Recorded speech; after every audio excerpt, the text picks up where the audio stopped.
Está escrito no Evangelho segundo Marcos, capítulo 11, versículos de 1 a 11, o seguinte: Quando se aproximavam de Jerusalém, de Betfagé e Betânia, junto ao Monte das Oliveiras, enviou Jesus 2 dos seus discípulos e disse-lhes: Ide à aldeia que aí está diante de vós, e logo ao entrar, achareis preso um jumentinho, o qual ainda ninguém montou. Desprendei-o e trazei-o.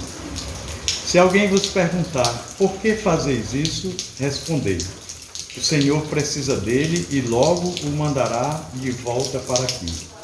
Então foram e acharam o jumentinho preso junto ao portão, do lado de fora da rua, e o desprenderam. Alguns dos que ali estavam reclamaram: que fazeis saltando o jumentinho? Eles, porém, responderam conforme as instruções de Jesus. Então os deixaram ir. Levaram então o jumentinho, sobre o qual puseram as suas vestes, e Jesus o montou. E muitos estendiam as suas vestes no caminho, e outros ramos que haviam cortado dos campos. Tanto os que iam adiante dele, como os que vinham depois dele, clamavam: Hosana, bendito que vem em nome do Senhor. Bendito o reino que vem, o reino de Davi nosso pai. Hosanas nas maiores alturas. E quando entrou em Jerusalém, no templo, tendo observado tudo, como fosse já tarde, saiu Jesus para Betânia com os 12. No dia seguinte, quando saíram de Betânia, teve fome. E vendo de longe uma figueira com folhas, foi ver se nela, porventura, acharia alguma coisa. Aproximando-se dela, nada achou, senão folhas, porque não era tempo de figos. Então lhe disse Jesus: Nunca, jamais, coma alguém fruto de ti. E seus discípulos ouviram isso. Meus queridos e amados irmãos, hoje, no domingo, que hoje chama-se Domingo de Ramos, é muito comum vermos pessoas conduzindo ramos nas mãos. Geralmente pequenas palmas de palmeira no cumprimento, a tradição alusiva a esse dia, o Domingo de Ramos, o dia da entrada triunfal de Nosso Senhor em Jerusalém. Mas será que esta é de fato uma ocasião para a comemoração? Observando bem o texto, nós vamos constatar que não é tão bem assim. Pois a entrada de Jesus em Jerusalém, aproximando-se do final do seu ministério terreno, naquele dia triunfal, ela foi, digamos, duas coisas. Primeiramente, foi um evento soberanamente previsto, ou seja, dentro da soberania de Deus, tudo conspirava para aquele acontecimento. Entretanto, ao mesmo tempo, ele foi dentro da ótica humana das pessoas um evento humanamente equivocado. Isso porque eles estavam ali com expectativas que não eram as expectativas que os verdadeiros piedosos deveriam alimentar em relação ao nosso Salvador.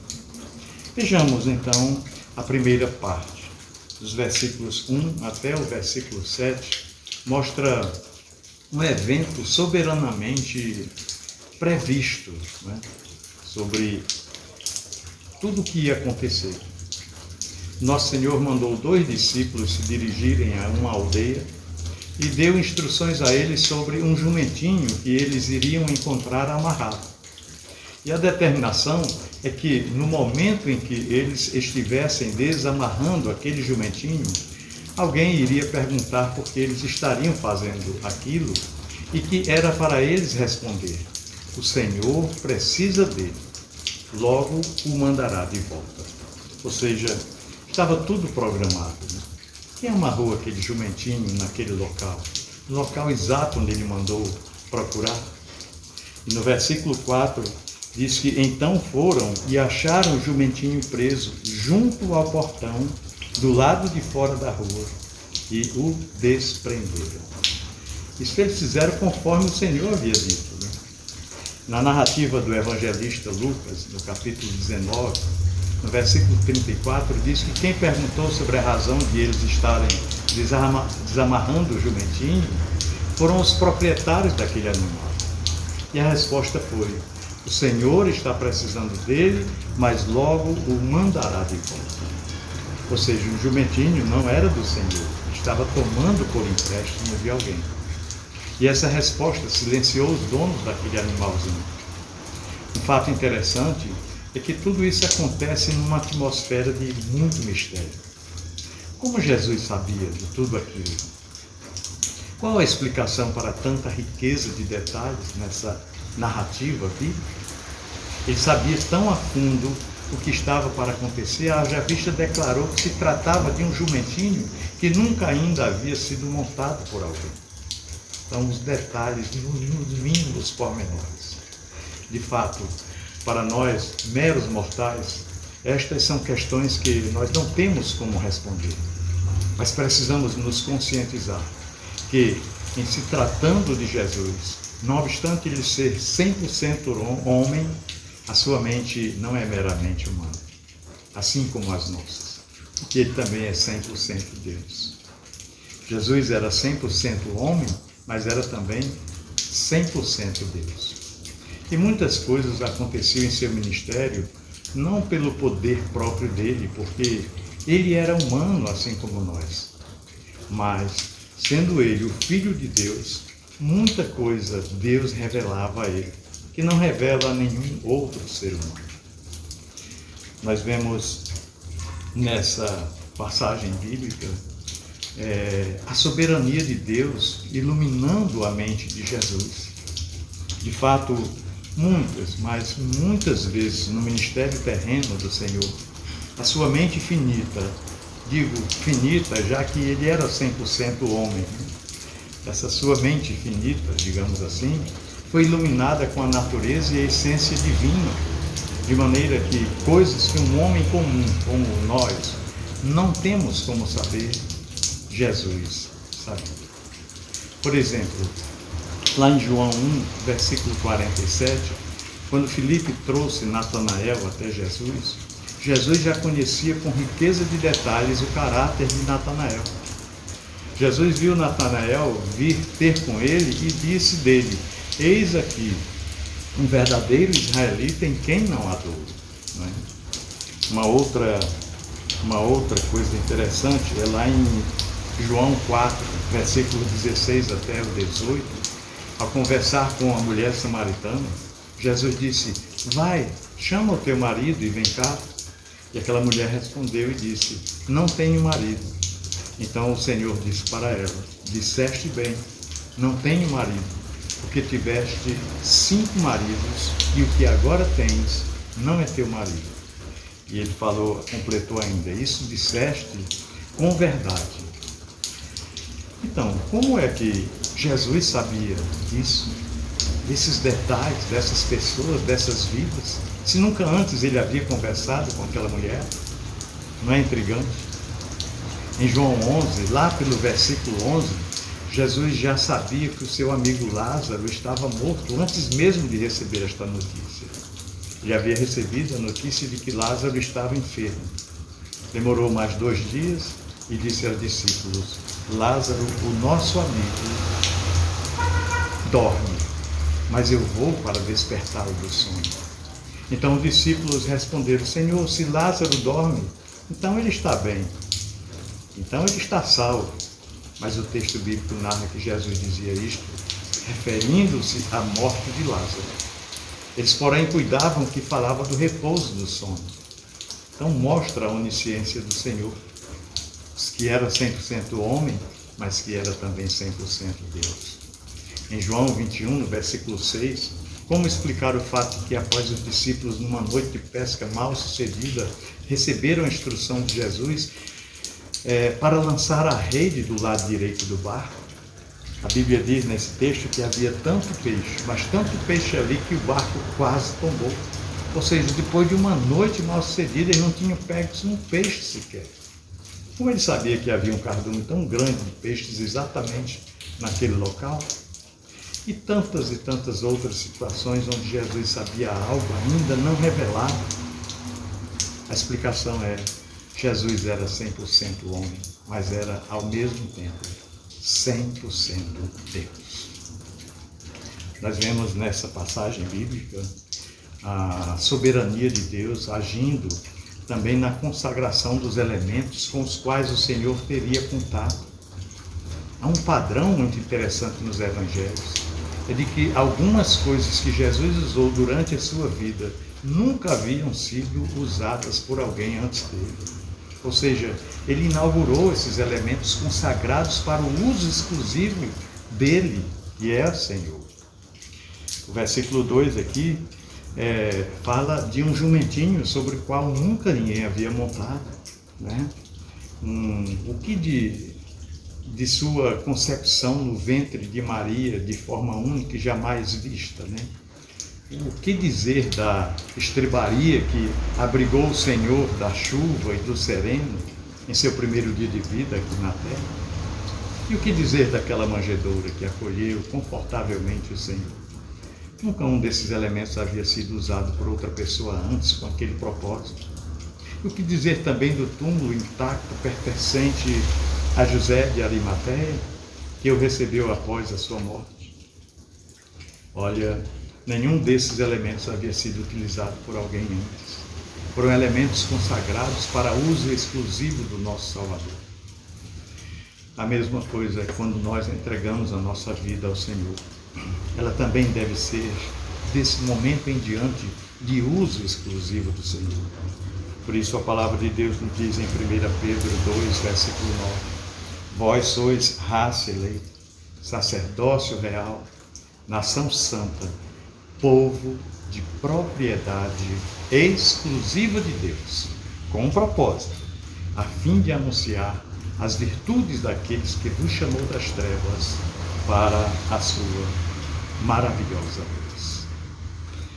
Uma outra coisa que devemos destacar neste texto bíblico é que nós vemos aqui nessa passagem a soberania de Deus agindo no cumprimento literal das profecias bíblicas.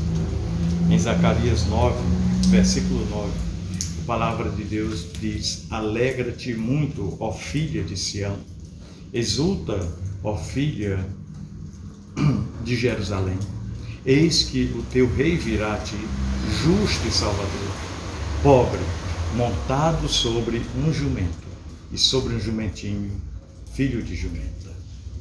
Então Jesus cumpriu todas as profecias referentes a ele, inclusive essa de mandar buscar aquele jumentinho, era com o intuito de trazer um cumprimento literal das profecias a respeito dele. Isaías profetizou que ele nasceria de uma virgem, e ele nasceu. Oséias disse que ele ressuscitaria no terceiro dia, ele ressuscitou. Zacarias disse que ele seria vendido por 30 moedas, e ele foi vendido. E o salmista profetizou que seus pés e mãos seriam cravados, e foram. No Salmo 34, no versículo 20, diz que nenhum de seus ossos seria quebrado. E na cruz, muitas vezes, para acelerar a morte dos condenados, os soldados quebravam os ossos da pessoa crucificada. É tanto que quebraram os ossos do ladrão que estava à direita e do que estava à esquerda do Senhor. Depois quando quebraram do outro, foram quebrados de Jesus, mas eles viram que ele já estava morto. Então não houve a necessidade. Tudo isso em cumprimento literal das sagradas profecias a respeito do nosso Senhor. E aí Mateus acrescenta: para que se cumprisse a profecia, nenhum de seus ossos foi quebrado, né? Então é impressionante a exatidão como as profecias bíblicas foram cumpridas na vida do Senhor. E aqui, no nosso texto, vemos a profecia de Zacarias sendo literalmente cumprida. Mas se por um lado a entrada de Jesus em Jerusalém foi tão soberanamente prevista, por outro foi humanamente equivocado. No versículo 7, diz que levaram o jumentinho, sobre o qual puseram as suas vestes, e Jesus o montou, né? Então, nesse versículo 7 mostra que o jumentinho não tinha uma sela, nem arreios que o preparasse para ser montado. Então os discípulos puseram sobre ele algumas peças de roupas para forrar o lombo do animalzinho. No versículo 8 diz que muitos estendiam as suas vestes no caminho e outros ramos que haviam cortado dos campos. Então, nessa sequência, muitos que viram os discípulos mais próximos prepararem o jumentinho com peças de roupas, tiraram as sobrepeças de suas indumentárias e puseram também no chão como se fossem tapetes para que a realeza passasse, para que o Senhor, o seu rei, pudesse passar. E outros, diz o texto bíblico, cortavam ramos e os espalhavam pelo caminho.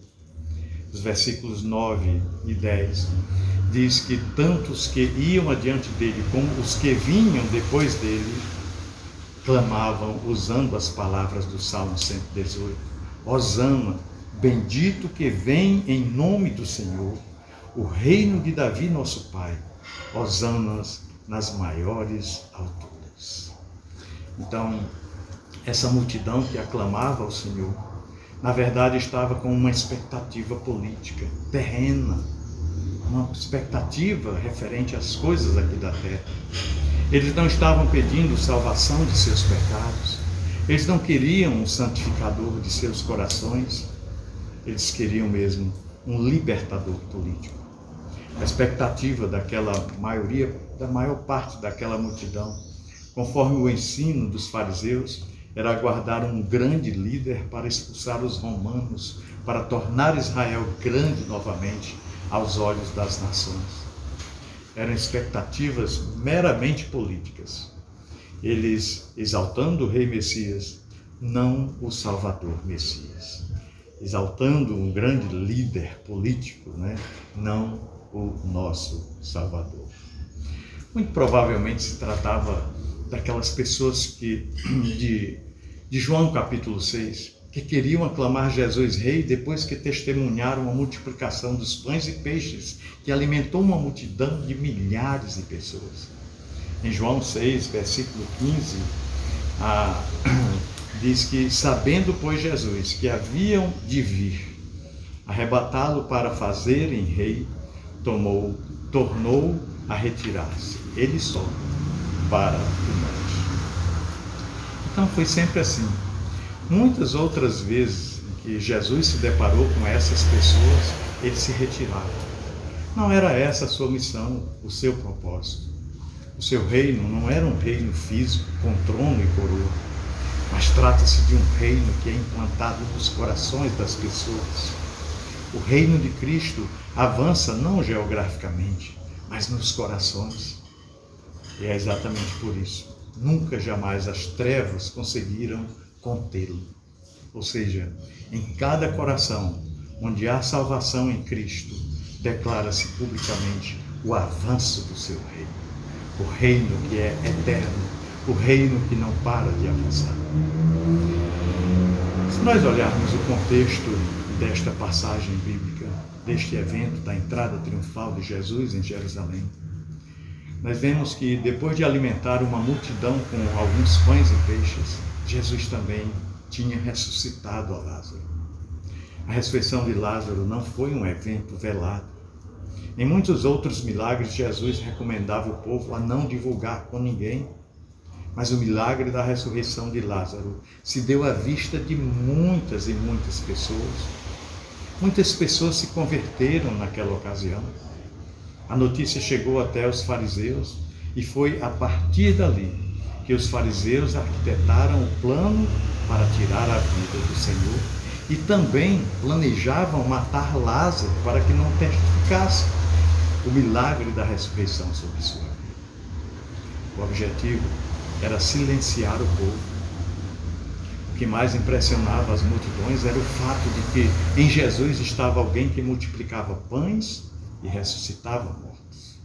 Agora, imagine você, uma nação com alguém com tanto poder. Seria uma nação imbatível do ponto de vista militar. Imagine um homem gerando suprimento para as tropas, curando soldados feridos e ressuscitando soldados mortos. Esse exército seria um exército invencível, né? Então, mas isso passava longe dos planos do Senhor, não estava no seu projeto de vida. A sua missão era completamente antagônica a isso. Quando ele multiplicou pães e ressuscitou Lázaro, foi para mostrar que ele é o pão da vida, o pão que sacia a nossa fome espiritual. Quando ele ressuscitou Lázaro, foi com o objetivo de declarar o que está registrado em João 11, versículos 25 e 26, quando ele mesmo disse: eu sou a ressurreição e a vida. Quem crê em mim, ainda que morra, viverá.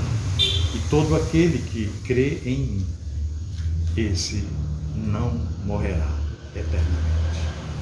Então, a ressurreição de Lázaro não era um fim em si mesmo, mas sim o que iria acontecer com todos quantos o aceitarem como seu Salvador pessoal e Senhor absoluto de suas vidas. Ou seja, a promessa de que um dia também ressuscitaremos. Ressuscitaremos e viveremos de forma muito feliz na presença do Senhor, na glória eterna.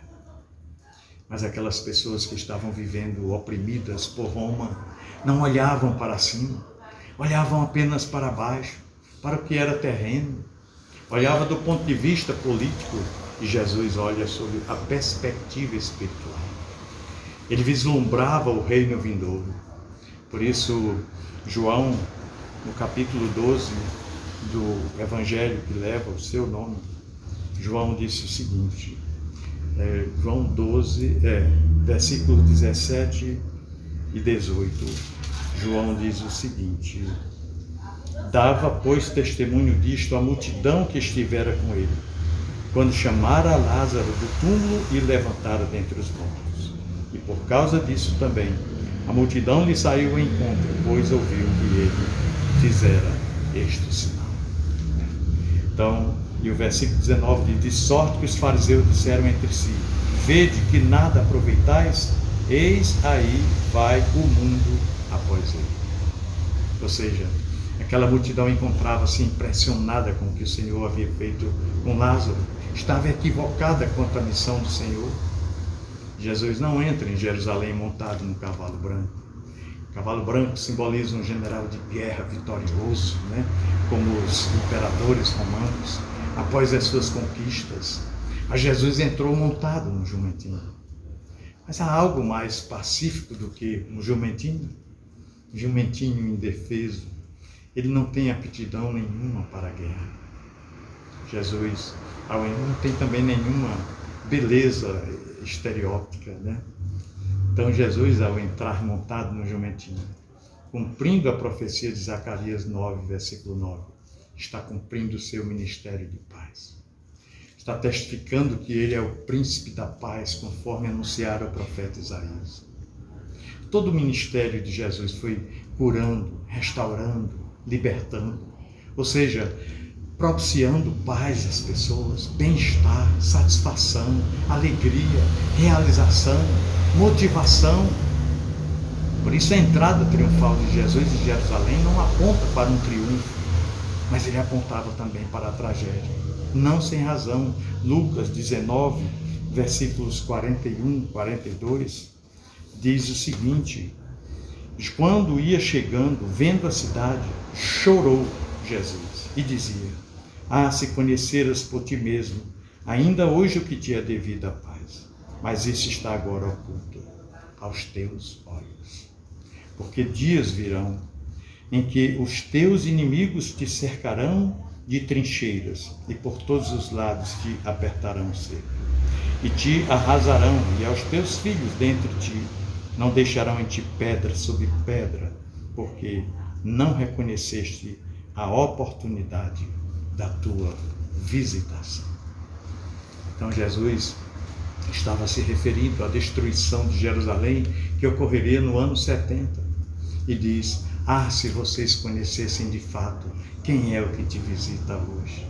Se vocês estivessem cientes da motivação correta com relação a essa minha entrada aqui em Jerusalém. Nós concluímos assim, meus irmãos, que aquele evento não era um motivo para comemoração, assim, mas de lamento, dada a cegueira espiritual que vedava a visão daquela multidão quanto a missão de nosso Senhor. Por isso que enquanto eles clamavam, cantavam, Jesus se emocionava e chorava. É impossível não aplicarmos essa tragédia para os nossos dias. Nós estamos vivendo tempos em que tanta gente hoje está na corrida do ouro, dorme e acorda só pensando em conquistas materiais e não percebem que a nossa vida não consiste apenas na abundância das conquistas terrenas. A nossa vida passa muito disso. Nós precisamos estar sempre cientes de que tudo aquilo que não é eterno é eternamente desprezível. Ficará aqui. Nós não levaremos para a eternidade. O que de fato interessa na nossa vida são as coisas de valor eterno. Tudo mais são apenas instrumentos para nós glorificarmos a Deus através do uso dessas bênçãos que o Senhor nos dá. O nosso trabalho, a nossa carreira profissional, a nossa família, a nossa formação acadêmica com suas respectivas especializações, ficarão tudo aqui. Não levaremos nada para a eternidade. Por isso não podemos nos gloriar dos nossos diplomas, dos nossos títulos, mas a Bíblia diz em Jeremias 9:23, se alguém se gloriar, glorie no fato de conhecer a Deus e saber que Ele é o Senhor. Foi por isso que Jesus afirmou em Mateus 6:21, para juntarmos tesouro no céu, onde nem a traça nem a ferrugem consomem, e onde os ladrões não roubam nem minam, porque onde estiver o nosso tesouro, Jesus disse que ali estará também o nosso coração. Então, onde é que nós estamos colocando o nosso foco? Onde é que está realmente a nossa riqueza? Quantas igrejas têm caído na armadilha de buscar a Deus apenas buscando bênçãos materiais e saúde, buscando a Deus com o foco nas coisas de baixo, quando Deus está disposto a nos disponibilizar tesouros eternos que não tem a ver com a cédula de papel ou com o vil metal, mas com riquezas espirituais. Em Mateus 6, versículo 33, Jesus disse para que buscássemos primeiramente o reino de Deus e a sua justiça, e todas as demais coisas nos seriam graciosamente acrescentadas. Então, quando nós focamos nas coisas do alto, as coisas de baixo são naturalmente agregadas. Não há necessidade de desespero pela corrida do ouro. Por que será que somos tão propensos a inverter a ordem dos fatos? Primeiro o terreno, o temporal, depois o eterno. A mesma inversão de valores daquele dia em que Jesus entrava em Jerusalém. O Salvador na frente deles e eles pensando em libertação política. Um fato digno de destaque nesse texto bíblico é que grande parte das pessoas que acenavam com as suas palmas aclamando Jesus como rei, no dia da sua entrada triunfal sobre aquele jumentinho, antes de terminar aquela semana que começava naquele domingo, gritavam aos berros: crucifica-o, crucifica. Por quê? A expectativa daquelas pessoas era meramente política, terreno. Quando o viram preso, disseram: ele não nos serve mais. Lógico que na multidão havia os verdadeiros discípulos e estes seguiam Jesus até a última hora. Duas lições importantes nessa passagem bíblica. A primeira, que está nas entrelinhas, é exatamente a coragem do Senhor. Depois da ressurreição de Lázaro, Jesus se retirou para uma região chamada Efraim, ficando ali até próximo à Páscoa dos judeus. Quando lemos João capítulo 11, a gente vê essa verdade. Versículos 53 a 57 diz: desde aquele dia resolveram matá-lo. Desde o dia da ressurreição de Lázaro, né? De sorte que Jesus já não andava publicamente entre os judeus, mas retirou-se para uma região vizinha ao deserto, para uma cidade chamada Efraim, e ali permaneceu com os discípulos. Estava próxima a Páscoa dos judeus, e muitos daquela região subiram para Jerusalém antes da Páscoa para se purificar. Lá procuraram Jesus, e estando eles no templo, diziam uns aos outros: que vos parece? Não virá ele à festa?